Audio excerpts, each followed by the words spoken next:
Bueno, buenas tardes. Vamos a continuar con los videos y en este caso le toca el turno a radiografía de pelvis. Vamos a hablar algo de criterios de evaluación, anatomía de la pelvis ósea y anatomía radiológica. Para entender un poquito criterio de evaluación, como ya dije en una oportunidad, necesitamos sí o sí saber algo de anatomía de la región. Si nosotros sabemos criterio de evaluación, si sabemos anatomía y anatomía radiológica, estamos en condiciones de hacer una autocrítica y también decidir si el estudio se entrega o no. Vamos a comenzar primero con la definición de la cintura pélvica. Para hacerlo más sencillo, la cintura pélvica lo vamos a definir en 6 puntos. Es el sostén del abdomen, forma la base del tronco, es la unión del miembro inferior con el tronco, es un anillo osteoarticular cerrado, formado por 3 piezas óseas, que son los 2 huesos coxales y el sacro. Y por último, formado por 3 articulaciones, que son las 2 articulaciones sacroiliacas hacia posterior y hacia anterior, la unión de ambos cuerpos del pubis, que es la sínfisis pubiana. Ahí se los dejo. Con respecto a las porciones del hueso ilíaco, recuerden que está formado por 3 huesos. Son el ilion, el isquion y el pubis. Con respecto al ilion, si uno lo mira de una forma lateral, ahora vamos a ver una imagen en lateral, el ilion, que es la parte superior, va a formar el techo del acetábulo. El isquion va a formar la pared posterior del acetábulo y el pubis va a formar la pared anterior del acetábulo. Recuerden que un dato importante, el acetábulo no tiene piso óseo, o sea que eso responde a una pregunta. En el trabajo práctico decía quién forma el piso óseo del acetábulo o qué hueso forma el piso del acetábulo. La respuesta es ninguna, porque el piso del acetábulo está formado por el ligamento transverso. Estos 3 huesos entre los 10 y 16 años se osifican y terminan siendo un solo hueso. Forman la cavidad cotiloidea, que es totalmente cerrado. En cambio, en el pediátrico no están osificados, no están unidos. Por eso vamos a ver las 3 partes. Ahí tenemos una vista lateral del hueso coxal, donde tenemos la cavidad cotiloidea, que va a estar formada por 3 huesos: el ilion hacia arriba, el pubis hacia anterior y el isquion hacia posterior. Si alcanzan a observar, la cavidad cotiloidea no tiene piso. Lo único que termina de cerrar esta porción, la parte inferior de la cavidad cotiloidea, es el ligamento transverso. Ahí vamos con la parte del ilion, que vamos a tener la cresta ilíaca. Vamos a enumerarlo en orden: la cresta ilíaca, la espina ilíaca posterior-superior, la fosa ilíaca, esto sería externa. Vamos a corregirlo porque en el power que yo mandé, yo lo tengo como fosa ilíaca interna. No, el número 3 es fosa ilíaca externa. Esta porción que está acá, del ala externa, del ilion, va a alojar los 3 músculos glúteos. Después tenemos la cavidad cotiloidea. Todo esto sería la cavidad cotiloidea, que la cavidad cotiloidea va a tener un reborde óseo, que ese reborde óseo tiene un nombre: ceja cotiloidea. Después va a tener hacia anterior las 2 espinas: espina ilíaca anterior superior y espina ilíaca anterior inferior. Si el hueso coxal lo vemos en la parte interna, vamos a tener la fosa ilíaca interna, que esta porción va a dosar el músculo ilíaco. El músculo ilíaco, recuerden, cuando pasa el psoas, el músculo psoas, se va a fusionar formando el músculo psoas ilíacos. Ambos van a terminar en el trocánter menor.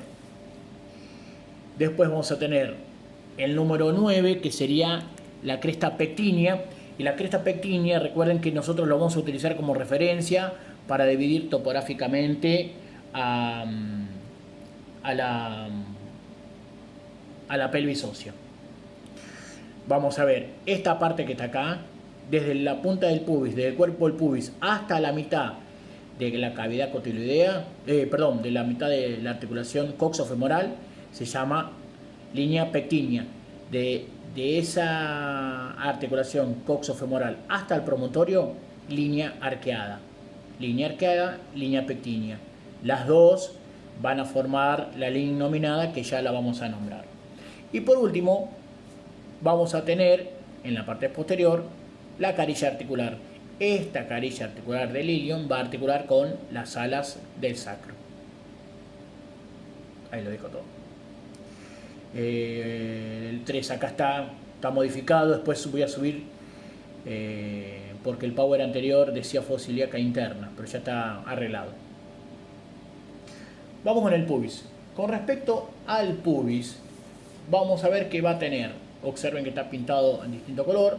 El pubis va a tener un cuerpo, que el cuerpo es cuadrangular. La unión de ambos cuerpos forman la sínfisis pubiana.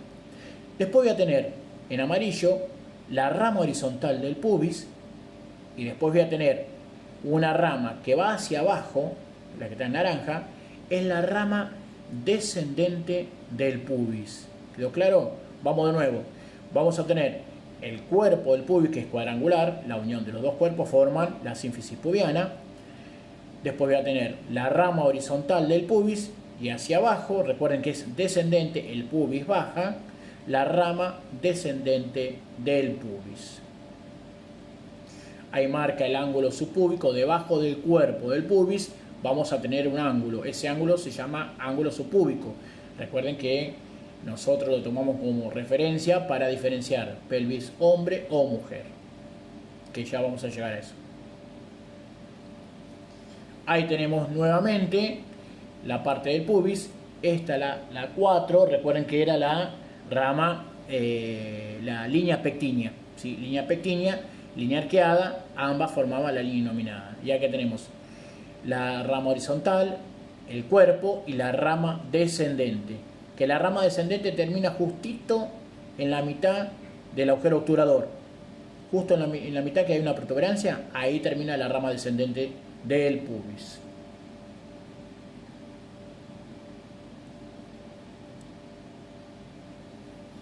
Vamos con el isquion. En el isquion, recuerden que el isquion es posterior. Vamos a tener la espina isquiática o la espina asiática, de lo mismo. Después vamos a tener una porción vertical, la tuberosidad, y acá la rama ascendente del isquion. Y observen, la rama ascendente del isquion, justo en la mitad, se va a unir con la rama descendente del pubis, terminando de cerrar el agujero obturador. La unión de la rama ascendente del isquion y descendente del pubis forman la rama isquiopubiana. Ahí se las dejo.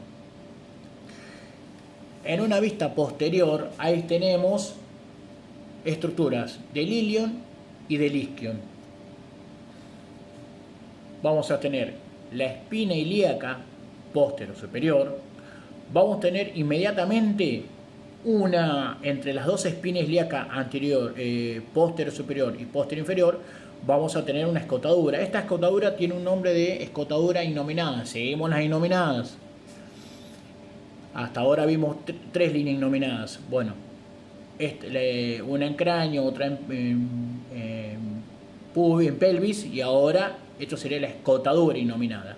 Entonces, espina ilíaca póstero superior, escotadura innominada, espina ilíaca póstero inferior, escotadura asiática mayor, espina asiática o isquiática, escotadura ciática menor, ¿sí? Y por último, la tuberosidad del isquion. Y observen, en el trabajo práctico preguntaba la ubicación de la escotadura ciática mayor entre la espina ciática y la espina ilíaca posterior inferior. La otra pregunta decía ubicación de la escotadura ciática menor entre la espina ciática o isquiática y la tuberosidad del isquion. Ahí se los dejo con flechitas. Vamos con la cavidad cotiloidea. Recordemos que estaba formada por 3 paredes. Recuerden que va a tener un techo, una pared anterior y una pared posterior. ¿Sí? Ahí tenemos el techo, que es el ilion. Ahí tenemos la pared posterior, que es el isquion. Recuerden que si yo veo la escotadura ciática, lo que estoy viendo es la parte posterior. Y acá vemos la parte anterior de la cavidad cotiloidea, que está formada por el pubis.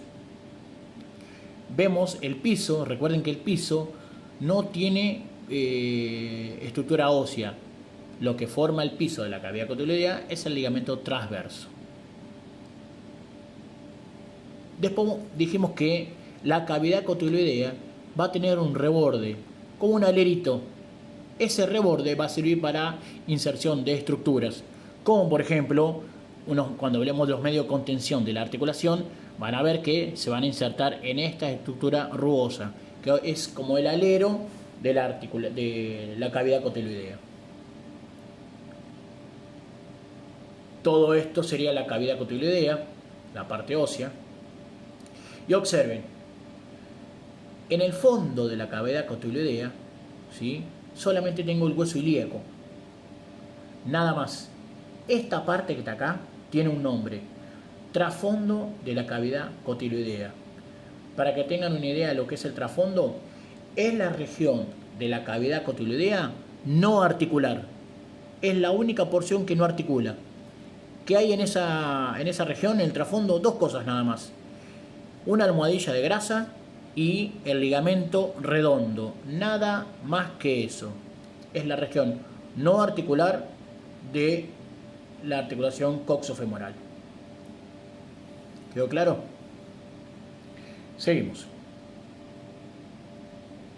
Bueno, ahí le explica lo que es el trasfondo. Para que tengan una idea, seguimos hablando de la cavidad cotiloidea. Vamos a tener la parte ósea. Adosado a la cavidad cotiloidea, a la parte ósea, vamos a tener cartílago. Esto que está acá es el cartílago articular. ¿Para qué? Para que evite la fricción con la cabeza del fémur. La cabeza del fémur también va a tener cartílago articular. Ese cartílago, cuando a veces se desgasta ambos cartílagos, empieza a rozar hueso con hueso. Pero el cuerpo, ¿qué hace? Como no tiene el cartílago articular, trata de defenderse. ¿De qué manera? Se forma como una fibrosis, como un tejido. Cuando se forma ese tejido, el hueso pierde la densidad. A eso se le llama hueso esclerótico. Cuando se desgasta el cartílago articular, empieza a friccionar hueso con hueso y se forma un tejido fibroso y el hueso pierde la densidad, queda radiopaco. Bueno, después vamos a tener en el borde de ese cartílago articular, que marca acá el número 2, vamos a tener un rodete glenoideo. ¿Cuál es la función? Es un fibrocartílago que le da mayor agarre a la cabeza del fémur. Se adapta mayor a la cavidad y le da mayor agarre. Después vamos a tener abajo el agujero obturador, el ligamento transverso, y hay una estructura, un orificio, una escotadura entre la cavidad cotiloidea y el ligamento transverso, que es el agujero cotiloideo. Por ese agujero cotiloideo transcurren el paquete vasculonervioso. Bueno, ahí se los voy dejando con todo el texto. Vamos con la división topográfica de la pelvis ósea. La pelvis ósea se va a dividir en pelvis falsa o verdadera, o pelvis menor, o pelvis mayor o menor. ¿Quién divide la pelvis ósea topográficamente? La línea innominada. La línea innominada está formada por 2 estructuras, por la línea pectínea y la arqueada. La línea pectínea, para que tengan una idea, ya la vamos a demostrar en una imagen. La línea pectínea va desde el pubis hasta la mitad de la articulación coxofemoral. A continuación sigue la arqueada, desde la mitad de la articulación coxofemoral hasta el promontorio, la arqueada. Las dos líneas forman la línea innominada. Esa línea divide a la pelvis ósea en mayor o menor. La pelvis verdadera o menor están todas las estructuras relacionadas con la pelvis, y la falsa solamente vamos a tener estructuras musculares y algunas vísceras huecas como el colon descendente o ascendente. Ahí se los dejo explicado paso por paso. Ahí tengo una vista panorámica de la pelvis, y observen, yo tengo la línea pectínea que va desde el pubis hasta la mitad de la articulación coxofemoral, desde la mitad hasta el promontorio, la arqueada. Todo eso forma la línea innominada, da toda la vuelta. ¿Quedó claro? Si yo lo pongo de perfil, ahí lo tenemos, una vista interna donde tengo la línea arqueada, ¿sí?, desde la articulación coxofemoral hasta el promontorio, arqueada de la articulación coxofemoral hasta el pubis, la pectínea. Ambas forman la línea innominada. ¿Quedó claro con eso? Recuerden, pelvis falsa, pelvis verdadera. Acá solamente tenemos músculos y algunas estructuras, algunas vísceras huecas como el colon. Acá todas las estructuras relacionadas con la pelvis. Vamos a los medios de contención de la articulación coxofemoral. Cómo se sostiene la cabeza del fémur en la cavidad cotiloidea. Vamos a tener que son 6 estructuras que forman los medios de contención de la articulación coxofemoral. Comenzando con el ligamento redondo. El ligamento redondo, que marca el número 1, observen, comienza en la cabeza del fémur, en una estructura que se llama fosita triangular. No entiendo por qué se llama fosita triangular y el ligamento redondo, pero bueno, vaya a saber por qué. Entonces, en la cabeza del fémur, en la fosita triangular, nace el ligamento redondo y va a terminar, como dijimos, en el trasfondo de la cavidad cotiloidea. Después, recuerden, los 3 huesos que forman el coxal: isquion, ilion y pubis. En los ligamentos que forman, uno de los 3 ligamentos que forman el medio de contención, van a llevar el mismo nombre. Y recuerden, los 3 van a terminar en el fémur. Entonces van a ser iliofemoral, isquiofemoral y púbico-femoral. ¿Quedó claro? Son los 3 huesos que forman el coxal. Los 3 ligamentos van a terminar en el mismo lugar, en el fémur.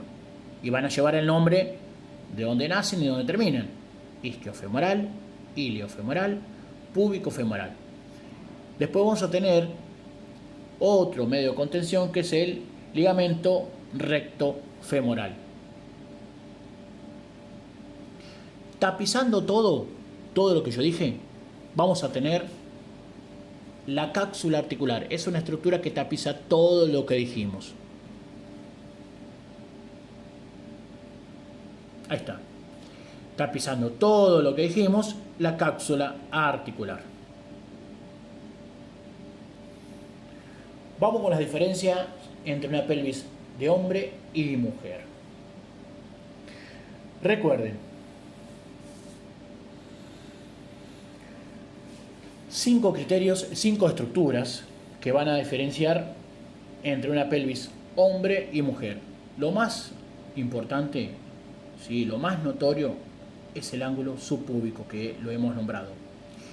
En la mujer son 120 grados, en el hombre 70 grados tiene. Una B corta o una U, si quieren tomarlo como referencia. ¿Quedó claro? En la mujer lo que no se va a ver es la espina isquiática o la ciática. Sí se va a ver en el hombre. En realidad no es que no esté en la mujer, pero en la mujer la espina isquiática, igual que el sacro y el coxis, van a estar hacia los laterales. La espina isquiática va a estar hacia los laterales y el sacro y el coxis va a estar más hacia posterior en la mujer. En cambio, en el hombre, el sacro y el coxis va a estar más hacia anterior y la espina isquiática se hace notorio, cosa que no se ve en la mujer. Que en realidad la pelvis de mujer está preparada para alojar un bebé, cosa que no pasa con el hombre. Después, los agujeros obturadores. En el hombre son redondeados, en la mujer ovalados. Después, ya dijimos lo del sacro, que está más hacia posterior. Y por último, las crestas, el anillo óseo, ¿sí?, va a ser más redondeado en la mujer que en el hombre. Y acá le marco todas las estructuras.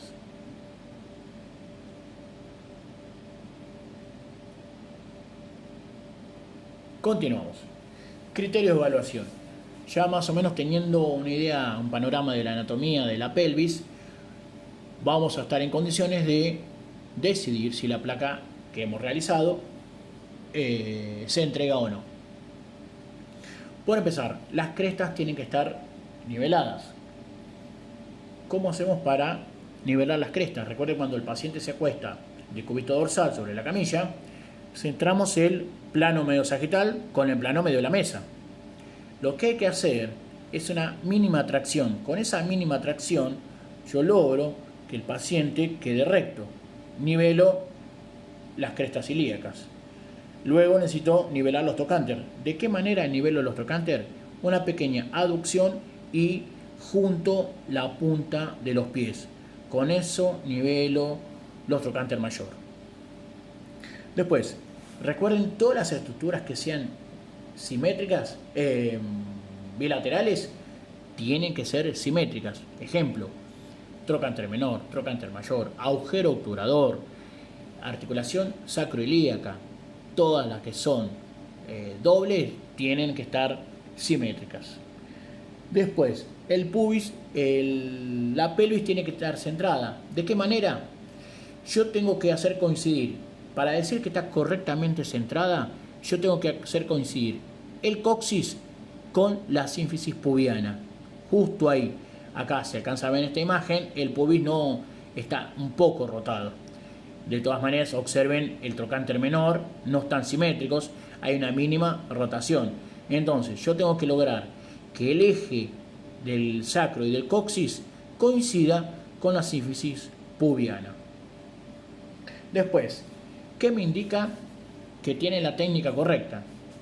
Recuerden, no es lo mismo decir que me indica si está correctamente posicionado a que me indica si tiene la técnica correcta. Yo tengo que ver la cabeza del fémur. Observen, acá vemos la cabeza del fémur con nitidez. Recuerden que esta parte que está acá está tapizada por la cara anterior la cara anterior de la cavidad cotiledoidea, lo forma el pubis. O sea que yo tengo dos huesos acá. Tengo la cara anterior de la cavidad cotiledoidea, que es el pubis, y tengo la cabeza del fémur adentro. Bueno, yo tengo que lograr ver con nitidez la cabeza del fémur. Después, yo tengo que ver las líneas transversales del sacro. Estas líneas que vemos acá en el sacro, las líneas transversales del sacro, se forman por la fusión de las vértebras sacras. Se fusionan y dejan un relieve.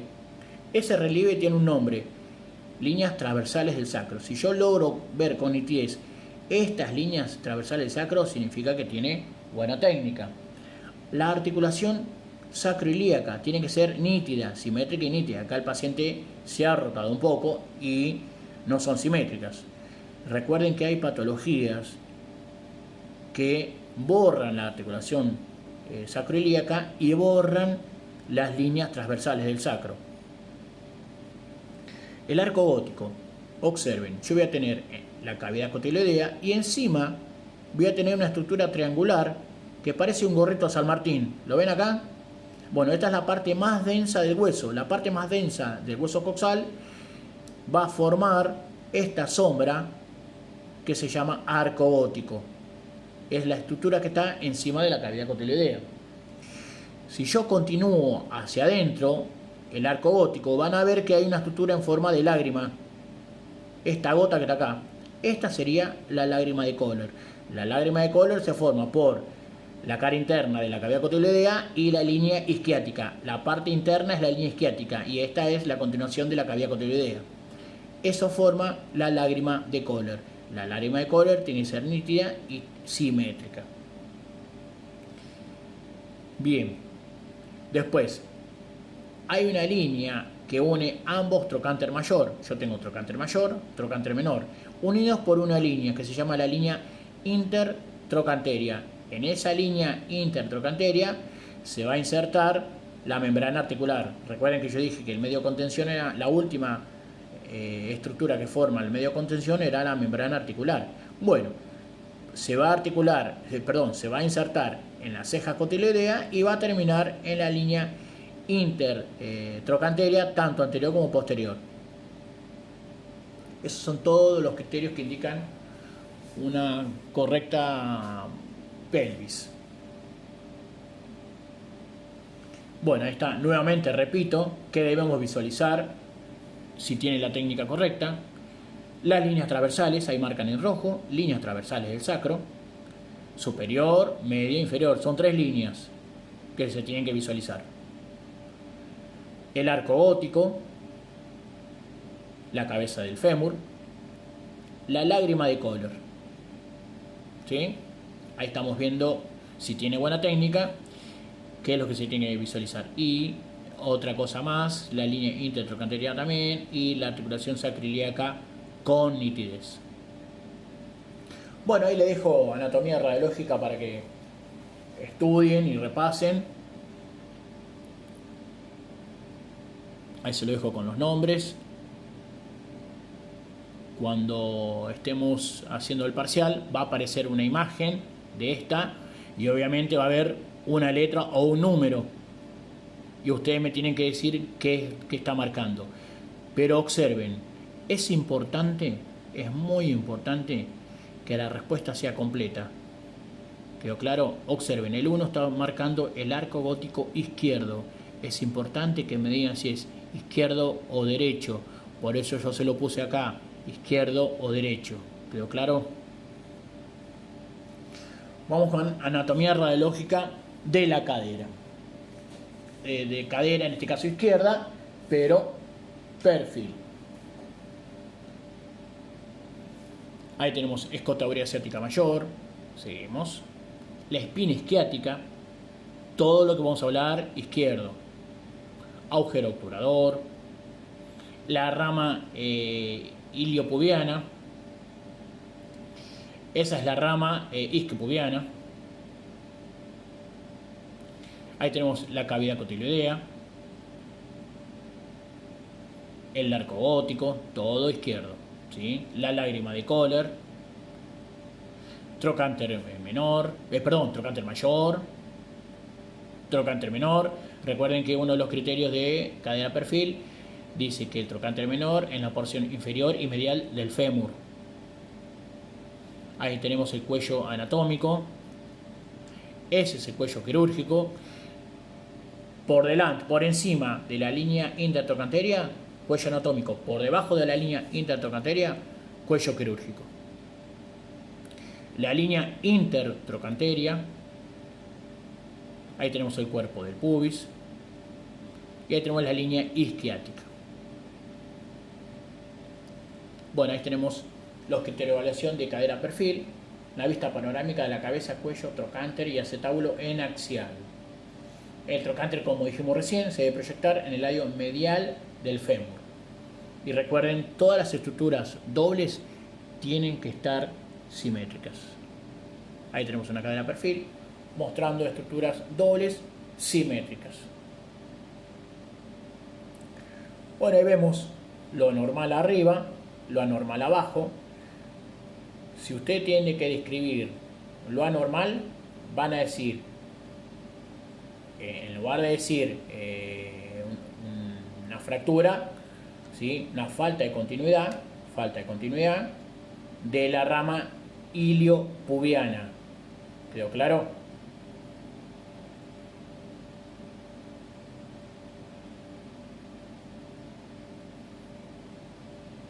Seguimos. Vamos a lo normal arriba y la normal abajo. La imagen que estamos viendo acá es, no hay duda que es pediátrico, ¿no? Observen que el hueso que la cavidad cotiloidea no está osificada, ¿sí? Y tengo cartílago de crecimiento, o sea que es pediátrico. Observen el espacio que hay entre ambos cuerpos del pubis y observen acá el espacio que hay. Eso se llama diastasis pubiana, y la separación anormal entre dos huesos. Bien, esta imagen, bueno, acá muestra una imagen, una calcificación en la pelvis. Y observen acá lo incorrecto y lo correcto. Cuando tengan que sacar una placa postquirúrgico, tienen que demostrar con totalidad la prótesis. Porque necesitan ver, en este caso, que son material de osteosíntesis, que son los tornillos, vulgarmente se dicen tornillos, pero en realidad es material de osteosíntesis. Tienen que ver cómo están colocados, ¿sí? Por eso necesitan ver la totalidad. Vamos con anatomía del sacro.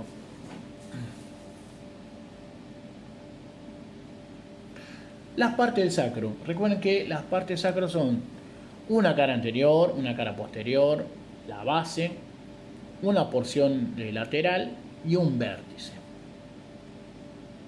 Estas son todas las partes del sacro. El sacro es un hueso sencillo de aprender. Vamos con la cara anterior. Recuerden que tiene una forma cóncava, vertical, ¿sí? Y va a presentar un promontorio que marca el número 5. Va a presentar las líneas transversales. Se acuerdan que las líneas transversales del sacro son la fusión de las vértebras sacras. Va a dejar un relieve. Ese relieve se extiende hacia los laterales, formando las líneas transversales del sacro. Después vamos a tener los agujeros sacros anteriores. Ahí se los dejo. Con respecto a la disposición de los agujeros anteriores, recuerden, todos los agujeros que pasan de los agujeros sacros anteriores van a transcurrir las raíces nerviosas. Esas raíces nerviosas buscan emerger por la escotadura ciática mayor. Entonces, vamos a decir, ahí tenemos 4 agujeros sacros. El primero, esta es la escotadura ciática. Esta es la escotadura ciática. El primero es descendente. El segundo es horizontal. Pero los dos de abajo, como buscan la escotadura ciática, son ascendentes. ¿Quedó claro? Todos los agujeros sacros tienen una distinta disposición. El primero desciende buscando la escotadura ciática. El segundo, como está a la misma altura, es horizontal. El tercero y el cuarto, como están más abajo de la escotadura ciática, son ascendentes. ¿Quedó claro con eso? Ahí se lo dejo. Cara posterior. Con respecto a la cara posterior del sacro, es totalmente irregular a diferencia de la anterior. Va a tener 3 crestas. Va a tener la cresta sacramedia, que en la parte inferior va a ser bituberculada. Esa estructura bituberculada va a articular con el coxis. Recuerden que el coxis solamente tiene caricia articular en la parte posterior, en la parte anterior no tiene caricia articular. Después vamos a tener 2 crestas más. La cresta postero-interna y la cresta postero-externa. ¿Quedó claro?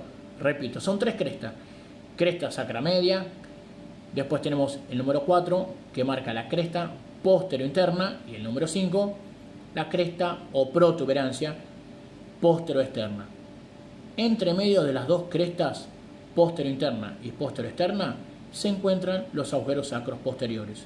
Creo que hay una pregunta en el trabajo práctico, la ubicación de los agujeros sacros posteriores entre la cresta postero-interna y postero-externa. ¿Quedó claro? Ahí se lo dejo. Con respecto a la base, vamos a tener el cuerpo de C1, las aletas del sacro, el número 2. Recuerden que las aletas del sacro van a articular con el hueso ilíaco. Después vamos a tener el agujero sacro, por donde va a continuar las raíces, la cola de caballo. Por acá continúa la cola de caballo. Y vamos a tener el número 4, las carillas articulares. ¿Para qué? Para articular con L5. Porciones laterales. Recuerden que son las porciones laterales, son derecha e izquierda. Vamos a tener dos estructuras. La carilla auricular no es articular, carilla auricular. ¿Por qué auricular? Porque es esta que está acá. Porque tiene forma de oreja. Por eso le pusieron carilla auricular del sacro. Y después vamos a tener una estructura que se llama fosa cribosa. Recuerden que no es lo mismo lámina cribosa con fosa cribosa. La fosa cribosa del sacro, que está en la parte posterior, por encima de la carilla auricular, es una estructura que está agujereada, donde van a pasar estructuras como arterias y nervios. El paquete vasculonervioso. Después, con respecto al vértice, no hay mucho para decir, solamente que articula con el coxis a través de las carillas articulares posteriores. Recuerden que no tiene carillas articulares anteriores el coxis, solamente se articula con la porción bituberculada del sacro. Bueno, ahí tenemos criterio de evaluación de Ferguson, es sencillo. Tenemos que ver con nitidez abierta la articulación L5-S1. Recuerden que eso se lograba angulando el rayo. Y la angulación del hombre era 25 y 30 en la mujer. Eso creo que se entendió porque lo expliqué hace un ratito. ¿Se acuerdan cómo era la diferencia entre pelvis hombre y mujer? Recuerden que la mujer, el sacro y coxis está más hacia posterior. Por eso mismo hay que angular más en la mujer que en el hombre. Tiene que estar completa y con claridad la articulación sacroilíaca y demostrar el promontorio. Recuerden, no sé si saben lo que es el promontorio, la definición del promontorio. Es el ángulo que forma la articulación de L5 con S1. Ahí tenemos una Ferguson demostrando el promontorio, demostrando la articulación L5-S1 totalmente abierta y demostrando la articulación sacroilíaca completa. Observen en la parte superior del pubis donde está a la altura del sacro. En una pelvis frente, esto que está acá está por debajo. Significa que el rayo es caudo craneal. Bueno, ahí tenemos la diferencia entre una Ferguson y una pelvis. La Ferguson, yo veo el espacio articular, pero no puedo ver el espacio articular en una columna lumbar. Jamás puedo ver el espacio articular L5-S1 en una columna lumbar frente. ¿Por qué? Porque el rayo no pasa paralelo al espacio articular. Así que imposible. Puedo ver de L1 a L4, pero L5-S1 imposible. Bueno, con esto damos finalizado el Power. Nos veremos en el próximo.